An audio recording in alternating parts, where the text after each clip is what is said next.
the Old Kingdom of ancient Egypt, a period of unparalleled stability and monumental achievement, began its slow decline. For centuries, pharaohs ruled with absolute authority, their power radiating from Memphis across a unified land. This era of pyramids and centralized control, however, was not destined to last forever. The Sixth Dynasty marked the twilight of this golden age. Pharaoh Pepi II ascended the throne as a child, embarking on a reign that would stretch for an astonishing 94 years.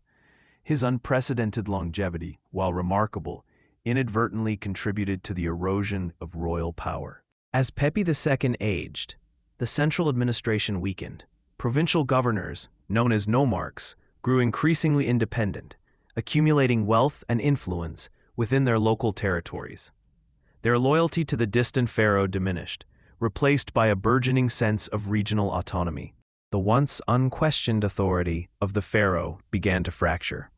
Resources that once flowed directly to the crown were now diverted, weakening the state's ability to maintain large-scale projects or enforce its will across the entire kingdom. Egypt was slowly but surely drifting towards disunity. With the death of Pepi II, the fragile edifice of the Old Kingdom collapsed entirely. Egypt plunged into a period of profound instability and fragmentation, known as the First Intermediate Period. Centralized government vanished, replaced by a patchwork of rival city-states. The land was torn apart by internal strife. Temples, once sacred and inviolable, were looted, their treasures plundered. Statues of gods and pharaohs, symbols of divine order, lay broken and desecrated, reflecting the shattered state of the nation. Royal authority, once absolute, evaporated. The pharaoh became a mere figurehead, if one existed at all, with little to no control beyond the immediate vicinity of Memphis.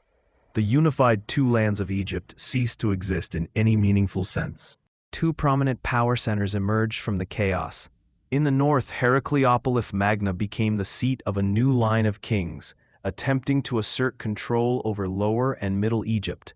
Simultaneously, in the south, the city of Thebes rose to prominence, establishing its own dynasty.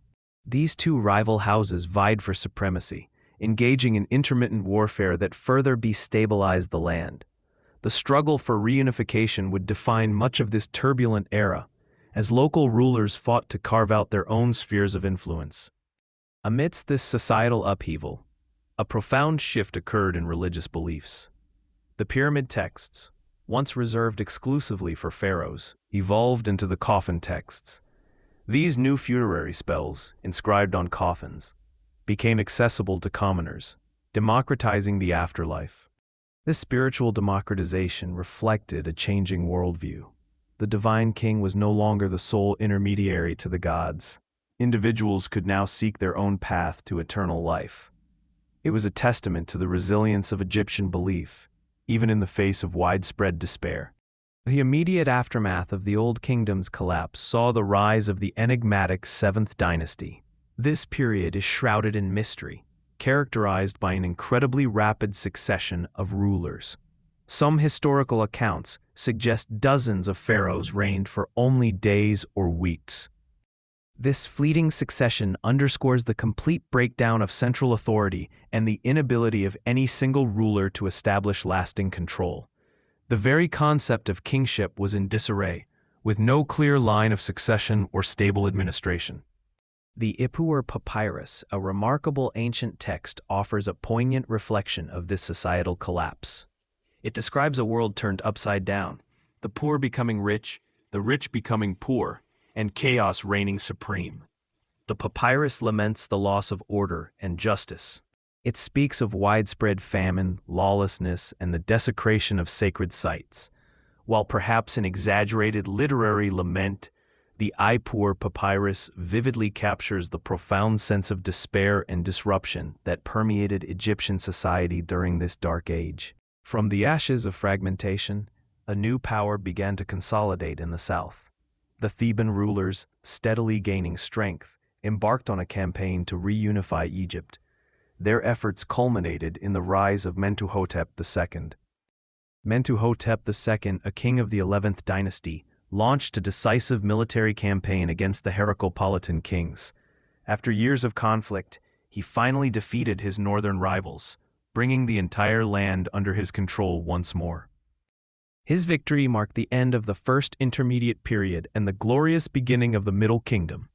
Mentuhotep II, often depicted with the unified crowns of Upper and Lower Egypt, restored the concept of a single powerful pharaoh. The Middle Kingdom ushered in a new era of stability, prosperity, and cultural flourishing.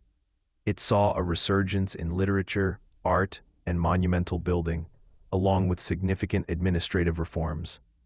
Egypt, once fractured, was whole again, ready to reclaim its destiny.